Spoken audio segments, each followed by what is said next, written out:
Welcome back to my Vulcan 4 times hunger run. Now this episode is going to be focused around the furnace, or at least a very basic furnace setup. Now you get two major kinds of furnace setups on Vulcan. Most other places you only really get one type of furnace setup. On Vulcan you can either go with an outdoor furnace or an indoor furnace, and the chief difference between them is that an outdoor furnace you typically put outside in the hot atmosphere, and when the day heats up to like 700 degrees outside, it heats up the furnace and to the point that it's so hot that you can actually smelt some ores in it. Most ores, in fact, or most of the basic ores anyway. The only thing that would be is a bit difficult to smelt is things that have a 600 degree smelting cap, like gold and copper, and really difficult is iron, which requires 900 degrees I think to smelt, so that one's a bit of a problem. So outdoor furnaces are great, but they're in that you really only need a furnace to set them up. You just plonk one down, but very difficult to use because it takes very long to smelt all those ores, because the ores themselves have density and temperature, so they end up cooling the gases inside the furnace as they smelt, and you have to wait for the external temperature to heat the furnace up again for it to continue melting those ores, and the whole thing's just as long and arduous process, especially for some ores, and it often requires you to stand outside in that heat, busy dying of asphyxiation when your CO2 tank fills up in like 30 seconds. So a bit of a problem. Now option number 2 on other planets is to basically just mine some volatiles and some oxide for hydrogen and oxygen respectively, dump in a furnace, manually ignite the thing, and away you go. You get a miniature explosion inside your furnace and you get the smelting temperatures and pressures you need. Obviously that's not an option for Vulcan because there are no ices on Vulcan. It's just too hot for that. So option number 3, and the option we'll be using, which is on Vulcan here, is to basically go with a more traditional gas-based furnace, and that is where you basically mix oxygen and hydrogen together, 2 parts hydrogen to 1 part oxygen, to create a nice ignitable fuel source, and you shove that into gas and mixture into your furnace and ignite it, and bam, you have your temperature and your pressure that you desire if you did it right. So in terms of how to achieve that, well, Vulcan's atmosphere is 59% hydrogen, so right there you have your hydrogen source. It's a bit on the hot side, but that doesn't really mean much for a furnace. On the other hand, you start with an O2 tank, and that thing's filled with O2 at the beginning of the game. I've been dipping into it a bit as we go, but there's still plenty left in there, and you can use that as your source of oxygen. So you don't need to mix very much hydrogen and oxygen together to get a good temperature and a good pressure. It's just that if you use very little, it will tend to cool down extremely fast. So you just have to work with your furnace quickly, and then you won't end up using all that much of your precious oxygen supply that way. So we basically just need to build a setup that can bring these two things together easily and safely, and can be controllable from inside this base, so we don't have to die outside in the heat.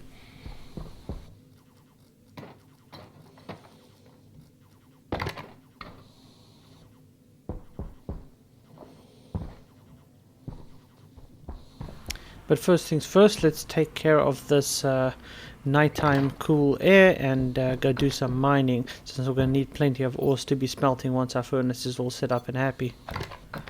Smelting ores through the arc furnace, which uses electricity to smelt them, is a power hungry and slow process, but smelting ores in a furnace is actually really fast. You can smelt a lot of ores very quickly.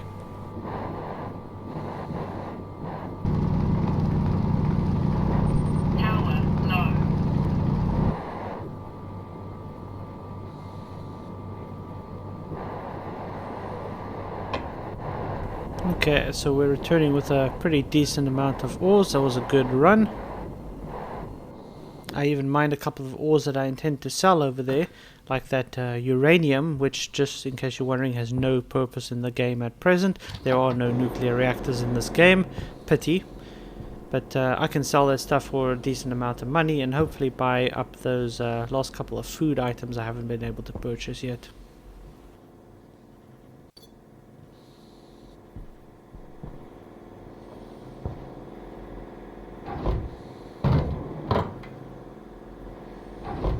wait, before I seal that up, let me just make sure that it's full with a full 50 stack of coal to produce as much power as possible while I'm trapped indoors. This thing's being stubborn now, what the heck?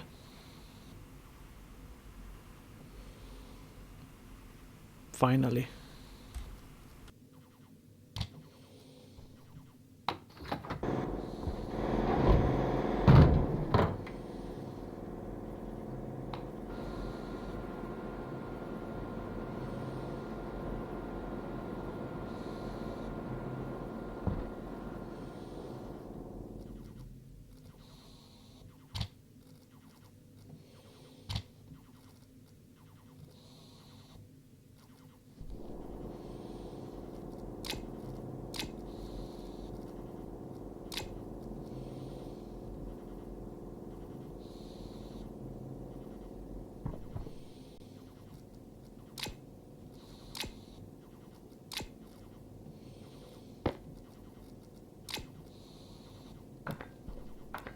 Okay, now let's place that furnace. Just go to the side where it should go. Yeah, it should do it. Just get the alignment right. And there we go.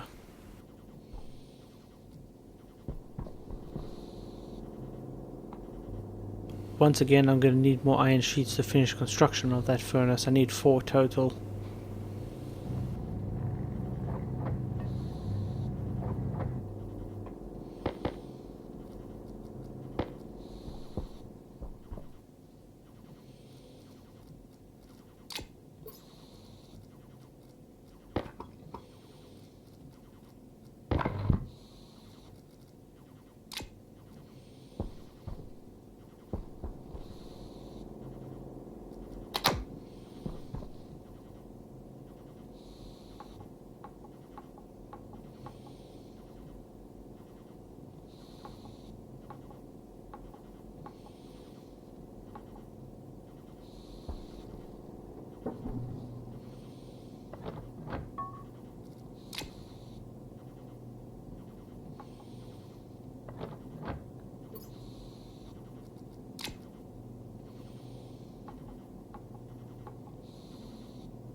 Shouldn't I have some valves in here somewhere? You know what? They're still by the lander. Okay.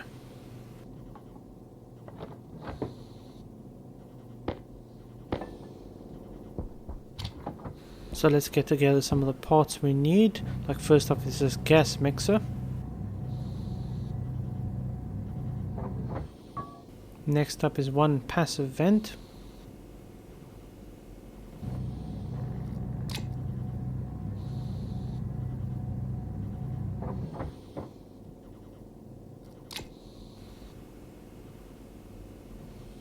Then we're also going to need a tank connector to put our oxygen tank on top of.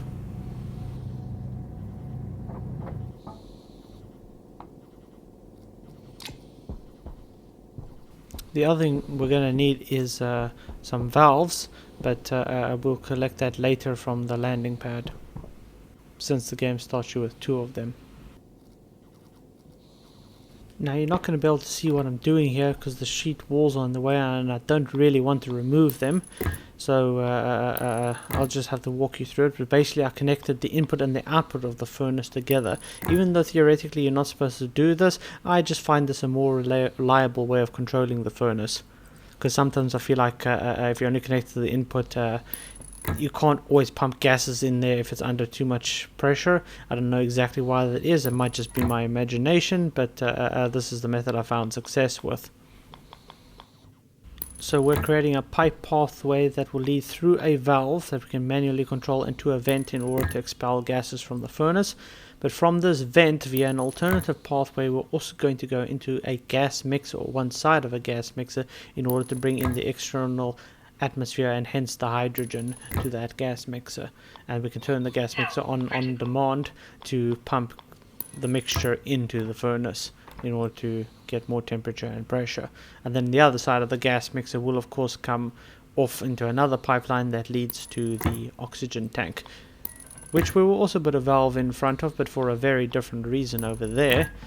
we're putting the valve on the oxygen tank's line right in front of the tank connector, because as soon as we connect the oxygen tank to our pipeline, the oxygen is going to flow out into that pipeline and it's going to share its pressure with that pipeline. And pipes can hold a surprising amount of gas compared to that tank, which means the overall pressure of your oxygen tank is going to drop. And if you wanted to move that oxygen tank later, typically you have to pick up and destroy the pipeline. The problem is, as soon as you pick up those pipes, the gases that are in them pretty much just blink out of existence. So you're just going to lose a whole bunch of oxygen when you want to move the tank eventually. So if I put a valve in front there, I can actually later on remove the valve, which valves themselves don't have any gas capacity, and I can replace it without any loss with a pressure regulator or a back pressure regulator that can be used to pump all the gases from the pipeline back into the oxygen tank. And then I will almost not lose any oxygen if I move the tank. I'll only move the small amount of capacity that's in the actual tank base unit itself, because I think it also has a little bit of oxygen capacity. I think it's similar to 1 unit of pipe, if I'm not mistaken. Right now, however, I'm just having trouble figuring out how I want to place this thing so it doesn't take up a ridiculous amount of space or block my view to the other components I need access to, and I can still fit that extra valve in, and it's just not really working out for me. I'm just going to have to put it in a sucky place.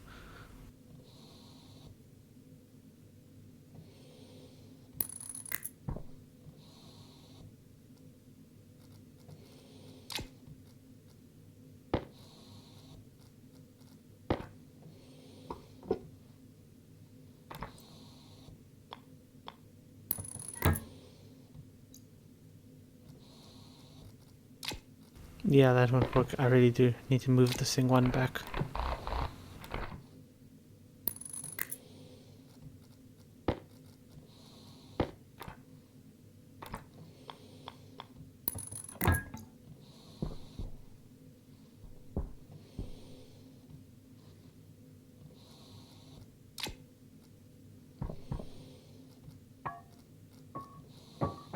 Alright, now let's go fetch our oxygen tank and move it into location.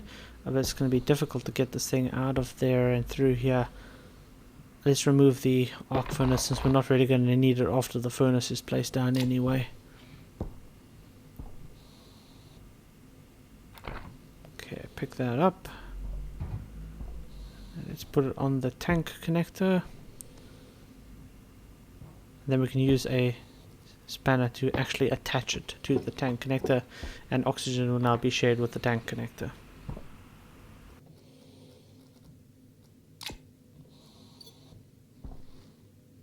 We need to go fetch those valves now, but let's take these couple of these components with, since we can probably place them down at the same time.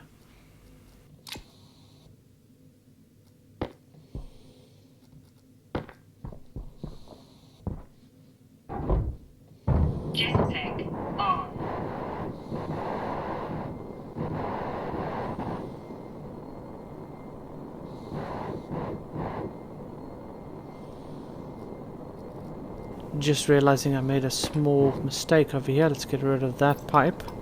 There we go. Okay, the intake and outtake shared vent that I spoke of over there.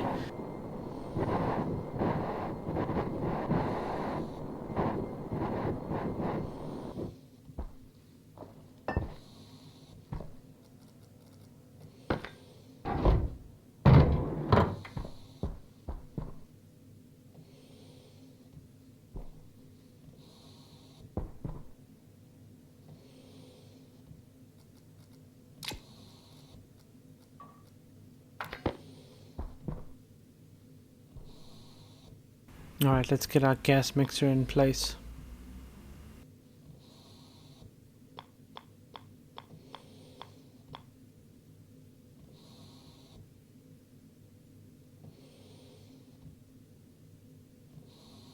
Okay, I still screwed this up.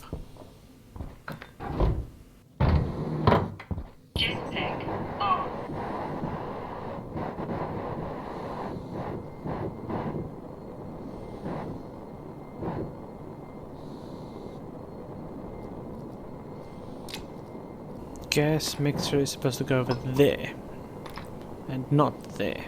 That should just be normal pipe.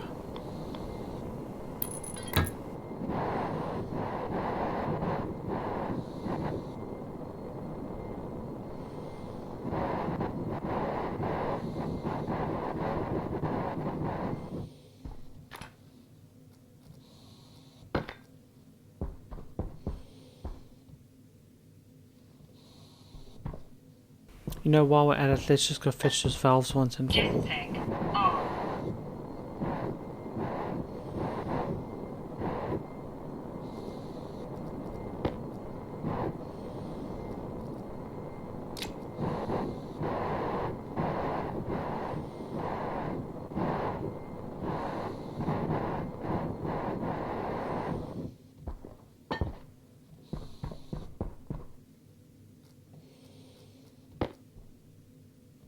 Okay, now that's right.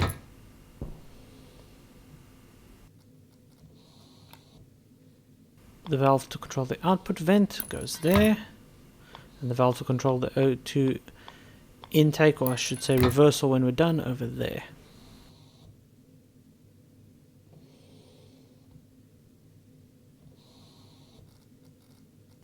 Let's just double check everything is correct.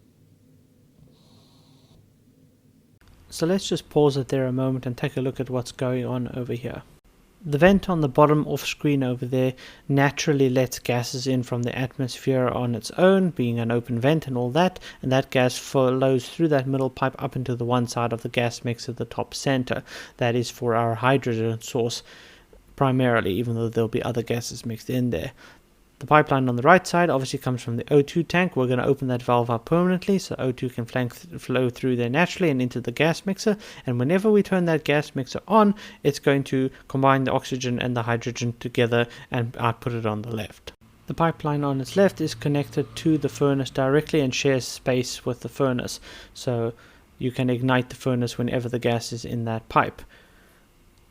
When you're done smelting, you simply turn the valve on the bottom left open, which creates a direct line from the furnace and its pipe out to the vent that leads to the atmosphere, and the natural pressure will naturally vent itself into the atmosphere until it equalizes with that, which is very low at about 30 kPa. Now typically you're going to want to set your gas mixer to mix about 67% hydrogen and 33% oxygen, since that gets you close to your 2:1 ratio that is optimal for gassing up a furnace. But we don't have that luxury right now, since we're dealing with a mixed atmosphere, not just hydrogen gas. So in order to get it as close as possible to our ideal mixture, given that there's other gases mixed in there with the hydrogen, we actually have to set the atmosphere line to 77% and the O2 line to 23%. And that is for Vulcan's atmosphere settings, basically, to get the best result that you can manage. In case you guys were wondering, because I know I always forget, the input number 1 is actually the pipe coming into the back of the gas mixer, and input number 2 is always the pipe coming into the side, just so you know which ones you're mixing.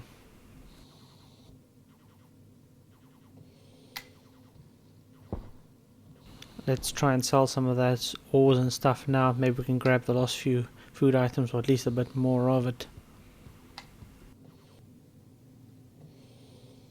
So we still need to wire this lot up, so we're going to just do that quickly. The only thing that needs power is actually the gas mixer in this setup. The rest of the stuff is pretty much powerless. An interesting thing to note about wiring up pipes is that they can turn around each other and cross over each other without complaint, even go right through each other, as long as either end of the wire or cable don't touch the same end point as the respective cable or pipe. That's pretty much the rule there. Otherwise you can wrap them around each other pretty much any way you can conceive of.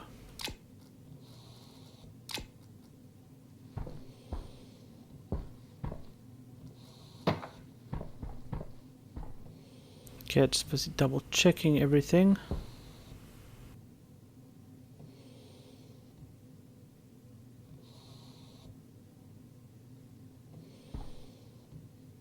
Okay, that's it for now. In the next episode we're going to obviously make use of this furnace and smelt all our lovely ores, show you how to do that, and if time willing, maybe even set up a more efficient, less wastely power supply than our current coal generator, which burns coal like crazy and actually wastes most of the power. Very little of it actually goes to that little power charger. So yeah, until next time.